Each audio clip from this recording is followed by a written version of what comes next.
Herkese merhaba. Bu videoda sizlere çok hızlıca en iyi YouTube export ayarlarını ve TV için export ayarlarını anlatacağım. Gelin hızlıca export ayarlarına geçelim. Burada gördüğünüz benim daha önce yapay zeka ile yaptığım animasyonlardan iki klip açıkçası. Çok fazla bir kuru kısmına ihtiyaç yok. Bunlar gördüğünüz gibi birebir formatta bir sekanstalar. Gelin buna bir out point atayalım. Bunu 16'ya 9'a çevirelim. Çünkü genelde tabii ki 16'ya 9 export alıyoruz. Ben sekanstan auto reframe diyorum. Horizontal 16.9'a otomatik çevir diyorum. Bunu sekans ayarlarınıza girip kendiniz de yapabilirsiniz. Create dedik. Kendisi bu arada auto reframe dediğinizde plandaki karakterleri, insan figürlerini algılayıp onların yüzlerini, bedenlerini ortalayacak şekilde reframe yapıyor. Burada gördüğünüz gibi Atatürk'ün kafasını frame'i ortalamış. Eğer bu animasyonların nasıl yapıldığını merak ediyorsanız kanaldaki diğer videomu da inceleyebilirsiniz. Evet, gelin direkt export ayarlarına girelim. Öncelikle bir isim veriyoruz tabii ki. Location belirliyoruz. Bunları geçiyorum. Ben her zaman Match Source Adaptive High Bitrate ile arkadaşlar başlıyorum. Adaptive High Bitrate dedik. H264 kalsın.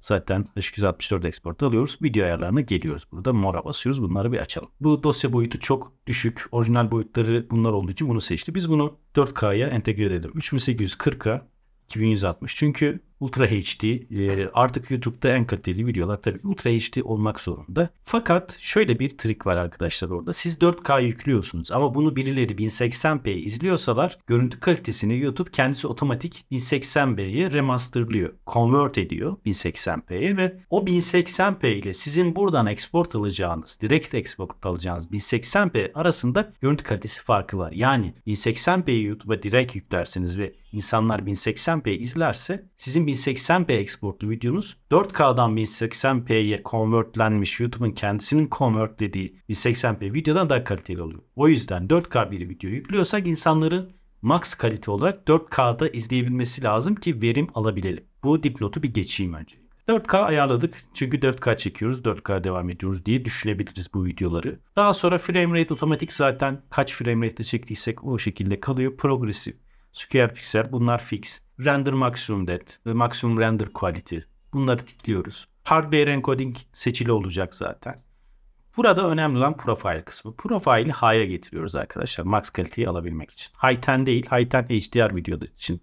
O bambaşka bir dünya. Ona hiç girmiyoruz. Burada level kısmına geliyoruz. Eğer 25 kare, 24 kare gibi basic standart karelerde çekim yaptıysanız 5.1 ideal. Ama 60 kare, 100 kare gibi çekimler yaptıysanız, yüksek kare, slow motion görüntüler kullanıyorsanız 5.2'yi seçiyorsunuz. Bu önemli. Bunu geçtik. Uzayımız Rec 709 standart. Bunlar standart olarak geliyor. Değişmiyoruz. Burada bir diğer ayarımız da VBR, One Pass, Two Pass ya da CBR ayarları. CBR Constant Bitrate demek. Yani sizin videonuzdaki her bir frame'in bitrate'ini fix bir değere eşliyor. Sallıyorum buradan bir bitrate değeri seçtiniz. CBR dediniz. Bu 60 bitrate otomatik bütün frame'leri atıyor. Ama bazı bizim frame'lerimiz 60 bitrate olduğu halde bazıları 20 olabilir. Bazıları 100 olabilir. Bunun için ne yapıyoruz? VBR'ı seçiyoruz. Variable bitrate, değişken bitrate. Ve ben genelde bir pası kullanıyorum. 2 pas 2 kez dönüyor. Yani bir artısını görmedim. Görüntü kalitesinde herhangi bir değişiklik olmuyor açıkçası. Tabii ki ilk etapta burada Adaptive High Bitrate seçtiğimiz için buraya otomatikman maksimum bitrate'i zaten atıyor arkadaşlar. O yüzden daha farklı bir ayar burada yapmıyoruz. 44 ise 44'te bırakıyoruz max bitrate almak istiyorsak. Burada yaptığımız bazı değişikliklerden sonra bunu custom'a çevirdiğine aldanmayın. Bu normalde Adaptive High Bitrate ve buradaki bütün ayarları en maksimum bitrate'e göre ayarlıyor. OnePass'ı seçtikten sonra da direkt export diyorsunuz. Exportunuzu alıyorsunuz. Bu sizin YouTube'da en kaliteli maksimum export alacağınız seçenek. Gelelim TV Export'a. Bu çok söylenen, anlatılan şeyler değil. İki türlü TV Export alabilirsiniz. iTunes gibi bir müzik videosu yaptınız. Hani Apple TV'de yayınlanacak bir export alacaksanız onun exportu farklı. Normal TV exportu farklı. Hemen geliyoruz buraya. Yine Adaptive High Bitrate diyerek başlıyorum.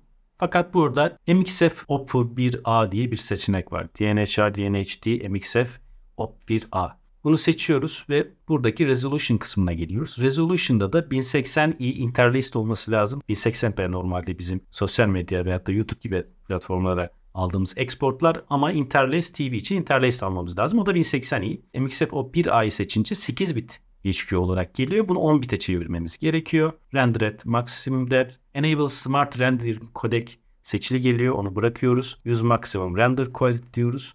Ve Başka da bir ayar yapmıyoruz. Bu yani aslında. Diyelim ki Apple TV'ye vereceksiniz. MOV formatında bir TV export istiyorsunuz. Geliyoruz. Adaptive High Bitrate dedik. Geldik burada QuickTime'ı seçtik. QuickTime Apple ProRes 422 High Quality seçtik diyelim. Geldi bunu istiyor ve Apple TV. Burada tabii ki quality'miz 100. Frame size'ımızı burada 4K'ymış gibi davranalım değil ama Ultra HD olduğunu varsayalım. 24 kare. Bu progresifi buradan upper first. Bu interlaced demek. Bu lower first de diyebilirsiniz. Upper first, lower first. Interlaced video yapıyor. Yani TV formatına çeviriyor. Bu zaten square piksel kalıyor. Burada render at maximum depth diyoruz. Bunları değişmiyoruz. Rec 709 kalıyor. Bu U format. Kafanız karışmasın. Bazen U renk uzayında olsun gibi şeyler talep edilebilir. O Rec 709'un içinde zaten. 8'i de 16 yapınca dosya boyutu çok şişiyor. Burada MOV seçince estimated file size tahmini dosya boyutunu bize göstermiyor. Tabii ki dosya boyutu büyüyor burada ama en kalitelisi 16. Bu arada 8 de iş çözebilir. Çok kalitesiz kimse diyemez. 100 maximum render quality diyoruz ve export'a basıyoruz.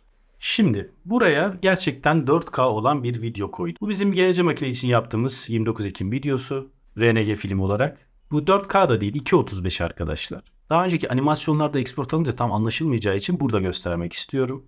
Şimdi burada tekrar max kalitede export alacağız diyelim. Bir isim verelim. Deneme 1 diyelim. Adaptive High Bitrate, H264, 4K. Bu sizi yanıltmadığı 3840'a 2160 olması lazım ama bu 2.35 bir video. Daha yatay bir video diyelim. Daha sinematik olması için tercih etmiştik. Bunlar aynı. Render at maximum depth, render at maximum quality, hardware encoding. Slow motion görüntüler olduğu için 5.2 diyelim. Main'i high yapacağız tabii, onu unutmayalım. Geldik buradan da şunu da 24 bitrate diyelim hani. Öyle olsun. Daha sonra da bunu export diyorum. Şimdi aradaki görüntü kalitesi farkını size göstermek istiyorum. Export aldım. Premiere'de böyle bir glitch var, bir açık var. Hani export aldığınızda renklerinizi size olduğu gibi göstermiyor. Yani birebir renklerinizi göremiyorsunuz. Deneme 1'i VLC'de açtım arkadaşlar. Yanına koyuyorum görüntünü. Aradaki farkı görmek için. Gördüğünüz gibi benim ana görüntüm daha karanlık. Bu görüntüde. Export'ta benim görüntümü bozuyor. Daha açık bir hale getiriyor. Şu doygunluğa bakın siyahlardaki. Bir de export'taki doyum. Yani bunlar aynı mı sizce görüntü olarak? Tabii ki değil. Siyahlarımı açmış. Bu Premiere'in export alırken gamma değerleriyle alakalı bir hatası. Bu bazı Premiere'lerde var, bazılarında yok. Mac Studio kullanıyorum. Belki onunla alakalıdır. Bunun ama bir çözümü var. Size onu göstermek istiyorum. Bu da export alırken doğru renklerde export alamıyorsanız gerçekten işinizi çözecek. Tekrar export alanına giriyorum. Zaten ayarlarım aynı şu an. Burada tek yapacağım şu an. Effects kısmına gelip Lumetri Loot kısmı var. Buradan select diyorum ve benim daha önce indirdiğim, bunu videonun altına link olarak koyacağım, Qt Gamma Compensation Cube isimli bir loot var. Bu gamma değerlerini düzeltiyor. Bunu seçiyorum. Bunun üzerine bulut'a at diyorum yani export alırken. Tekrar export alıyoruz.